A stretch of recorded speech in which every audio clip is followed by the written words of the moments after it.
Assalamu alaikum students, hope you all fine।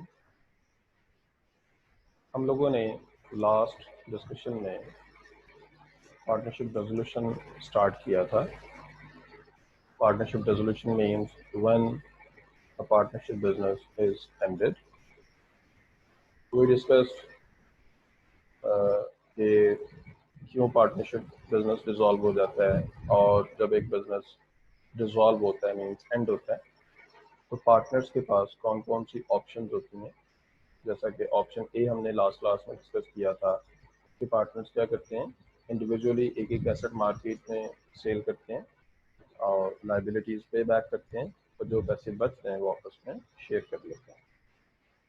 तो second category of the partnership resolution के जब एक partners क्या करते हैं, अपना बिजनेस जो है वो किसी कंपनी को सेल कर देते हैं या कंपनी में कन्वर्ट कर देते हैं। दोनों का एक ही मीनिंग है कि, और फिर क्या होता है, वो जो पार्टनर्स होते हैं, x partners of the partnership business, वो उस कंपनी के शेयर होल्डर्स बन जाते हैं। तो ये हमने A2 में सीखनी थी। ऑप्शन ए ये हम AS में भी सीख चुके हैं। सो ऑप्शन बी पे आज हम बात करेंगे, लेकिन ऑप्शन बी को डिस्कस करने से पहले मेक श्योर कि आपको ऑप्शन ए की ठीक समझ आ चुकी हो, और इसके जो दो क्वेश्चंस आपको शेयर किए गए थे वो दोनों आप अटेम्प्ट कर चुके हों। जो स्टूडेंट्स बेसिक वन AS वाली रेजोल्यूशन में वीक होंगे, उनको ये नेक्स्ट लेवल रेजोल्यूशन जो है थोड़ा सा यहाँ पे डिफ़िकल्टी होगी। सो इसको अटेम्प्ट करने से पहले आपने ऑप्शन ए को बहुत अच्छे से वर्कआउट कर लेना, जो कि लास्ट क्लास में हमने डिस्कस किया। तो आगे चलते हैं। तो ये जो बात है कि जी कौन कौन से लेजर अकाउंट्स बनते हैं, तो सेक्शन बी या ऑप्शन बी की जो रेजोल्यूशन है उसमें भी यही लेजर अकाउंट्स बनेंगे। We will prepare resolution account, bank account and capital accounts of each partner. तो ऑप्शन ए की रेजोल्यूशन हम डिस्कस कर चुके हैं। हम आगे चलते हैं ऑप्शन बी पे। ऑप्शन बी की जो रेजोल्यूशन है, इसमें हम जब बनाएंगे रेजोल्यूशन अकाउंट या रियलाइजेशन अकाउंट, तो अब देखें कि यहाँ पे भी पहले की तरह all assets on the debit side one by one, current assets and non current assets. कुछ बच्चे सोचते हैं कि क्यों ना हम तमाम एसेट्स को टोटल करके यहाँ पे लिख लें, तो ऐसा प्लीज़ नहीं करना। हमने हर एक एसेट को वन बाय वन लिखना है ताकि हम बाद में देख सकें कोई एक एसेट कितने का था और वो आगे कितने का सेल हो गया। तो वन बाय वन तमाम एसेट्स को लिखें। क्रेडिट साइड पे पेएबल्स आ जाएंगे, क्रेडिटर्स, पेएबल्स। उसके बाद is there any resolution cost या रेजोल्यूशन एक्सपेंस, वो डेबिट साइड पे आ जाएगा। तो यहाँ पे क्रेडिट साइड पे एक न्यू टर्म आप देख रहे हो, कंसिडरेशन। कंसिडरेशन क्या है कि जो पार्टनरशिप बिजनेस सेल हुआ है किसी कंपनी को, तो पूरे बिजनेस की क्या वैल्यू लगाई गई, पूरे के पूरे बिजनेस की क्या वैल्यू लगाई गई, ये उसकी मार्केट वैल्यू है। इसको फेयर वैल्यू भी कहते हैं। इनके नाम याद रखें। ये जो कंसिडरेशन है, इट मीन्स के जो बिजनेस सेल हुआ है, पार्टनरशिप बिजनेस जो सेल किया है, इस पूरे बिजनेस की क्या वैल्यू लगी, इसको मार्केट वैल्यू या फेयर वैल्यू भी कहते हैं। तो कंसिडरेशन मतलब ये है कि पूरा बिजनेस कितने का सेल हुआ टू द कंपनी, और कंपनी ने कितने का खरीदा, ये वो अमाउंट है। तो हम वो टोटल कंसिडरेशन यहाँ पे लिखते हैं। टोटल कंसिडरेशन लिखने के बाद हम इसको बैलेंस ऑफ करेंगे। अगर तो क्रेडिट साइड हैवी हो गई, तो जो डिफरेंस है वो प्रॉफिट ऑन रेजोल्यूशन होगा, जो कि पार्टनर्स में बिल्कुल पहले की तरह शेयर होगा जैसे हमने बेसिक रेजोल्यूशन में किया। और अगर क्रेडिट साइड डाउन हो गई, तो जो डिफरेंस है वो क्या हो जाना है, लॉस ऑन रेजोल्यूशन, और लॉस भी पार्टनर्स में शेयर होना है। यहाँ पे आप देख रहे हैं कि कंसिडरेशन के साथ लिखा गया है bank account and partners capital accounts. तो ये बेसिकली एक हिंट है कि जब हम यहाँ पे कंसिडरेशन को क्रेडिट साइड पे लिख रहे होंगे रेजोल्यूशन अकाउंट में, तो इसके अगेंस्ट डेबिट क्या होना है, तो डेबिट होना है जी बैंक अकाउंट, या डेबिट हो रहे होंगे पार्टनर्स के कैपिटल अकाउंट्स। अब वो कैसे होंगे वो हम थोड़ी देर में समझेंगे। दोबारा से देख लें, कंसिडरेशन जो क्रेडिट साइड पे लिखी गई है, इसके साथ आप ब्रैकेट्स में देखते हैं कि बैंक अकाउंट लिखा गया है या पार्टनर्स कैपिटल अकाउंट। इसका मतलब ये है कि जब हम रेजोल्यूशन अकाउंट में क्रेडिट साइड पे लिख रहे हैं कंसिडरेशन, तो इसके अगेंस्ट डेबिट क्या हुआ, डेबिट हुआ जी बैंक अकाउंट या पार्टनर्स के कैपिटल अकाउंट्स। तो प्रॉफिट लॉस की कैलकुलेशन और उसको अमंग द पार्टनर्स शेयर करना, इसकी हमें पहले भी प्रैक्टिस है। तो आगे चलते हैं। फिर एक बैंक अकाउंट, बैंक अकाउंट तो जो पार्टनरशिप बिजनेस सेल हुआ उसका जो अपना बैंक का बैलेंस होगा वो यहाँ पे आ जाएगा। इन केस वो बैलेंस ओवरड्राफ्ट है तो वो क्रेडिट साइड पे लिख लेंगे, बट वी एज्यूम हियर कि वो डेबिट बैलेंस है, डिपॉजिटेड बैलेंस है, so put on the debit side. और यहाँ पे कोई भी अगर पेमेंट है, जैसा कि रेजोल्यूशन कॉस्ट की पेमेंट है, तो वो जाहिर है डेबिट आई होगी रेजोल्यूशन अकाउंट में, और यहाँ पे ये क्रेडिट साइड पे आ गई।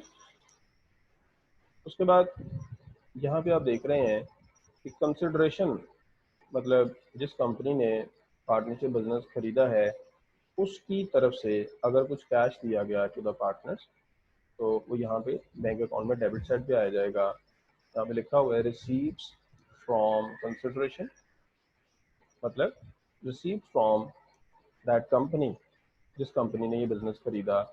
तो जब हम बैंक को यहाँ पे डेबिट कर रहे हैं तो रेजोल्यूशन अकाउंट क्रेडिट हुआ, तो हमने थोड़ी देर पहले देखा। आफ्टर पुटिंग दिस, हम देखेंगे कि बैंक में जो भी पैसे पड़े होंगे वो पार्टनर्स में शेयर हो जाएंगे, या इसमें कुछ नया भी हम सीखेंगे कि बैंक अकाउंट में से लाजमी नहीं है कि हम पार्टनर्स को पैसे वापस ही करें। बाज़ दफ़ा पार्टनर्स को पैसे देने भी पड़ सकते हैं बैंक अकाउंट में। तो वो कैसे होना है वो हम थोड़ी प्रैक्टिस के साथ समझेंगे। तो ये है जी सिंपली बैंक अकाउंट। आगे चलते हैं।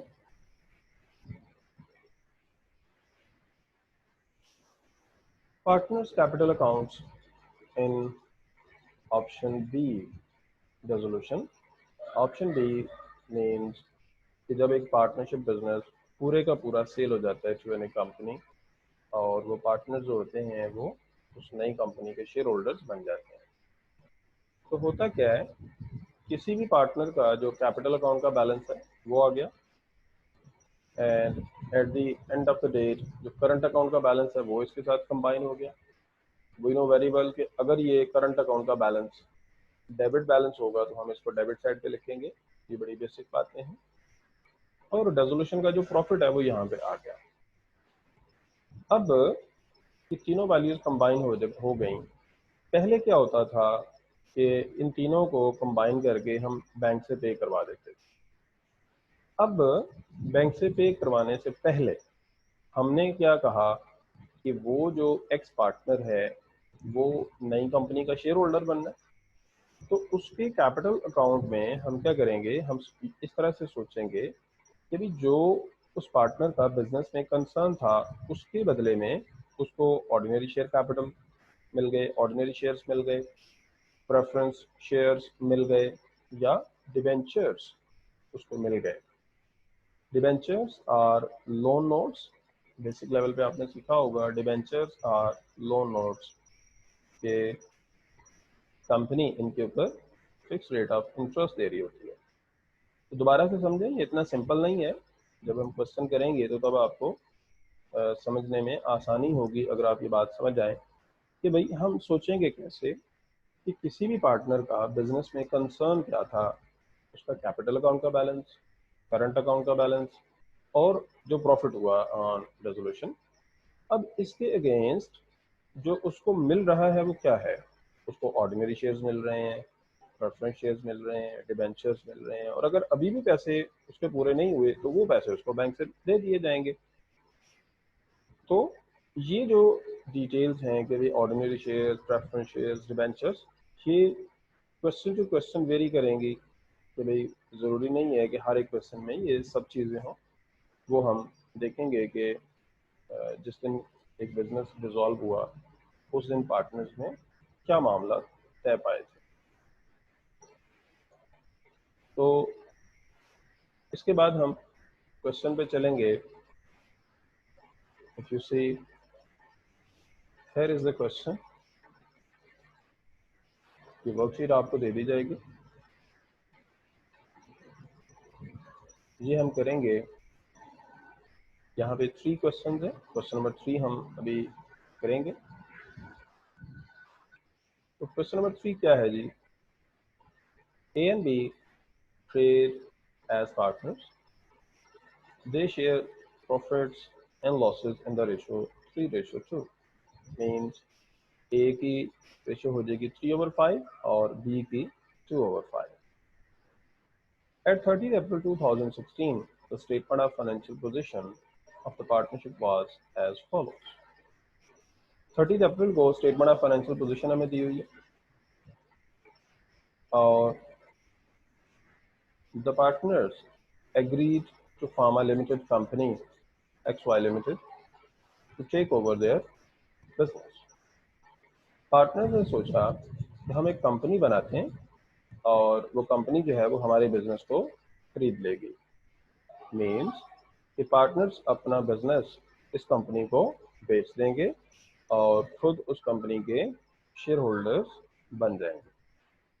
ये इसका सिंपल मीनिंग है। आगे चलेंगे। एडिशनल इन्फॉर्मेशन में बताया गया कि जिस दिन पार्टनर्स ने बिजनेस बेचा टू अ कंपनी, उस दिन एक पार्टनर ने एक गाड़ी ले ली 15,000 की और एक ने ले ली 12,500 की।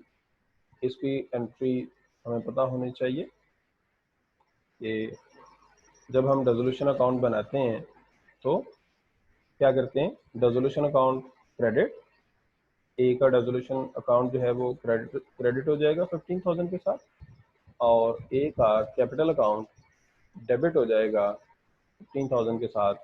तो कैपिटल अकाउंट डेबिट करने का मतलब क्या है कि जितना ए का बिजनेस में कंसर्न है उसमें से 15,000 की गाड़ी उसने ले ली। इसी तरह से बी को देखें तो ये अमाउंट रेजोल्यूशन अकाउंट में क्रेडिट और बी के कैपिटल अकाउंट में डेबिट और डिटेल्स में लिख देंगे मोटर व्हीकल्स। नंबर 2 पे आ जाएं। ये क्या कह रहे हैं? The remaining assets were transferred to XY limited at the following agreed values. जो एसेट्स पार्टनरशिप बिजनेस की तरफ से कंपनी को चले गए और जिन वैल्यूज़ पे गए ये वो हमें डिटेल्स दी हुई हैं। इन वैल्यूज़ का याद रखें रेजोल्यूशन अकाउंट में कोई रोल नहीं है। मैं दोबारा बता दूं, ये जो हमें अमाउंट्स दी हुई हैं इसका मतलब क्या है कि प्रेमिसेस जो सेल किए हैं पार्टनरशिप बिजनेस ने वो 170,000 के किए हैं। अब अगर हम देखें तो पार्टनरशिप बिजनेस के जो प्रेमिसेस थे वो 115,000 के थे। 115,000 के जो प्रेमिसेस हैं वो कितने के सेल हुए? 170,000 के। मशीनरी सेल होगी 30,000 की, रिमेनिंग व्हीकल्स सेल हो गई 35,000 की। सेल हो गई मतलब शिफ्ट हो गई to the company, transferred to the XY limited. Inventory जो शिफ्ट हुई टू द कंपनी वो 9,000 की है। तो मैं दोबारा बता दूं कि ये वैल्यूज रेजोल्यूशन अकाउंट में नहीं आएंगी। ये कहाँ पे आएंगी ये हम लेटर ऑन समझेंगे। तो फिलहाल नंबर 2 के आप नीचे लिख सकते हैं कि this is not for resolution account. Number 3 में लिखा हुआ है cash collected from the trade receivables was 3900। इसका मतलब क्या है कि देखें रिसीवेबल से जो हमारा रिसीवेबल था it was 4,000 and at the and partners को जो पैसे मिल गए वो है 3900। अब इसका क्या मतलब है? हम तो कह रहे थे कि सारा बिजनेस कंपनी को चला जाना है, तो बिजनेस नो डाउट कंपनी को जा रहा है और कंपनी को ये सारे एसेट्स जाने हैं, लेकिन रिसीवेबल्स कंपनी को ट्रांसफ़र नहीं होने, रिसीवेबल्स के साथ जो भी मामलात हैं वो पार्टनर्स खुद करेंगे। वो कैसे कि जो 4000 का रिसीवेबल था, पार्टनर्स को उसमें से 3900 मिल गया। मतलब इसकी एंट्री क्या होगी कि रेजोल्यूशन अकाउंट क्रेडिट और बैंक अकाउंट डेबिट, जैसा कि बेसिक लेवल में होता था। ट्रेड पेएबल्स को हमने पे कर दिया 7100। तो ये देखें, ट्रेड पेएबल्स को जो पेएबल था it was 7500 and we paid to them only 7100। तो जितनी अमाउंट हमने पे की उसकी double entry resolution account debit और बैंक क्रेडिट। इसी तरह से रेजोल्यूशन के ऊपर कुछ कॉस्ट आई है 3800 की, इसकी एंट्री भी पहले की तरह होनी है कि रेजोल्यूशन अकाउंट डेबिट और बैंक क्रेडिट। थोड़ा नीचे आए तो हमें बताया गया purchase consideration for the partnership of A and B was 255,000। This was made as follows. तो पहले तो कंसिडरेशन को समझ लें कि कंसिडरेशन मीन्स व्हाट, कि पार्टनरशिप बिजनेस जो सेल हुआ है टू द कंपनी, वो पूरे का पूरा बिजनेस कितने का सेल हुआ है, तो वो सेल हुआ है जी 255,000 का। इसको उल्टा करके पढ़ें या सोचें कि कंपनी ने पार्टनरशिप बिजनेस कितने का खरीदा, आंसर इज 255,000 का। तो थोड़ी देर पहले हम बात कर रहे थे कि कंसिडरेशन कहाँ पे आनी है। अगर आपको यहाँ पे रेजोल्यूशन अकाउंट जो हमने सीखा, अगर आपको याद हो, वो क्या था, ये देखें कि रेजोल्यूशन अकाउंट में हम कंसिडरेशन क्रेडिट साइड पे लिखेंगे। इट मीन्स कि अभी जो हम कंसिडरेशन देख रहे हैं 255,000, वो यहाँ पे क्रेडिट साइड पे आ जाएगी एज ए टोटल अमाउंट, और उसके बाद हम बैलेंस ऑफ करके प्रॉफिट या लॉस निकाल लेंगे। देखें जी, 255,000 क्रेडिट साइड पे आ जाना है। अब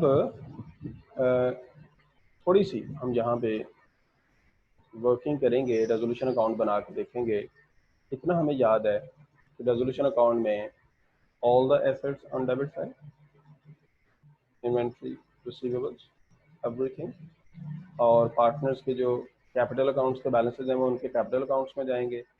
ट्रेड पेएबल्स क्रेडिट पे और कैश एंड कैश इक्विवेलेंट्स ये बैंक अकाउंट में। तो हम ज़रा रेजोल्यूशन अकाउंट की एक दफ़ा शक्ल देखना चाहेंगे कि उसमें बेसिकली है क्या। तो ये देखें जी,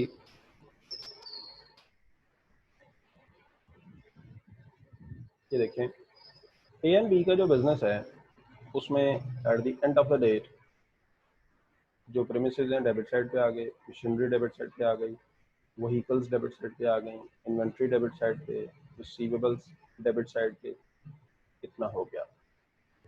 trade payables total amount credit side पे। अब जब हमने एडिशनल इन्फॉर्मेशन पढ़ना शुरू किया था तो हमें बताया गया कि जी ए ने एक गाड़ी ले ली और बी ने दूसरी गाड़ी ले ली। तो आप देख सकते हैं कि उन्होंने जो गाड़ियाँ ली, एक ही गाड़ी जो उसने 15,000 की ली, तो रियलाइजेशन या रेजोल्यूशन अकाउंट क्रेडिट, और ये देखें ए का जो कैपिटल अकाउंट है वो डेबिट हो गया विद 15,000। इसी तरह से बी ने जो गाड़ी ली 12,500 की, तो रियलाइजेशन अकाउंट क्रेडिट और कैपिटल अकाउंट, बी का कैपिटल अकाउंट डेबिट हो गया 12,500 के साथ। उसके बाद हमने देखा कि ये जो 4,000 के रिसीवेबल्स थे इसमें से हमें मिल गए 3,900। तो इसकी डबल एंट्री हमें याद है कि रेजोल्यूशन अकाउंट क्रेडिट और bank account debit. By chance question की रिक्वायरमेंट में बैंक अकाउंट नहीं है तो आई विल सजेस्ट कि आपने जब ये क्वेश्चन सॉल्व करना है तो रजिस्टर पे इसके पैरेलल आपने बैंक अकाउंट ज़रूर बनाना है। तो जब आप बैंक अकाउंट बनाएंगे तो उसमें उसका ओपनिंग बैलेंस लिख लेंगे, on the credit side. Why on credit side? अगर आप इसके स्टेटमेंट ऑफ फाइनेंशियल पोजीशन में जाएं तो 4,500 का ओवरड्राफ्ट है क्योंकि ये करंट लाइबिलिटीज़ में पड़ा हुआ है। सो क्रेडिट साइड पे आप लिख लें और बैंक अकाउंट ओपन कर लें। इसके बाद ये देखें 3900 की जो रिसीविंग है, 3900 की जो रिसीविंग है वो रियलाइजेशन अकाउंट क्रेडिट और बैंक अकाउंट में हम डेबिट कर देंगे। इसके बाद हमने जो पे किया टू दी सप्लायर्स 7100, तो जब हम पे करेंगे रियलाइजेशन अकाउंट डेबिट और bank account credit, bank account जो आपने साथ साथ बनाना है। इसी तरह से डेजोल्यूशन एक्सपेंस या डेजोल्यूशन कॉस्ट जो हम पे करेंगे वो रियलाइजेशन अकाउंट में डेबिट और बैंक अकाउंट क्रेडिट साथ साथ हम कर रहे होंगे। द न्यू थिंग कंसिडरेशन, कि ये पूरे का पूरा बिजनेस 2,55,000 का सेल हुआ, तो ये हम टोटल कंसिडरेशन यहाँ पे लिखेंगे और कंसिडरेशन लिखने के बाद हम इसको बैलेंस ऑफ करेंगे। बैलेंस ऑफ करके हम देखते हैं कि 31,000 का यहाँ पे प्रॉफिट आ रहा है। कैसे पता चला प्रॉफिट है? क्योंकि क्रेडिट साइड हैवी है, credit side is heavy and 31,000 का जो डिफरेंस है this is profit, profit on resolution. अगर आप 31,000 के दो हिस्से करें according to the profit sharing ratio, तो ए का हिस्सा बनता है 3/5 के हिसाब से 18,600 और बी का हिस्सा बनता है 12,400 2/5 के हिसाब से। ये वैल्यूज़ आप कैलकुलेटर पे कंफर्म कर सकते हैं। तो अब देख सकते हैं यहाँ तक बिल्कुल वैसे ही है जैसे हमने पहले सीखा कि जी जो प्रॉफिट है that will be shared among the partners. अब यहाँ से जो न्यू एरिया है उस पर हम बात करेंगे, और वो क्या है, वो जब हम देखते हैं कि जी ये जो 2,55,000 की कंसिडरेशन है this is made as follows. इसका मतलब क्या है कि कंपनी जो 2,55,000 देगी टू द पार्टनर्स वो किस तरह से देगी, किस शक्ल में देगी, तो वो है company will issue 60,000 7% preference shares of $1 each distributed in profit sharing ratios।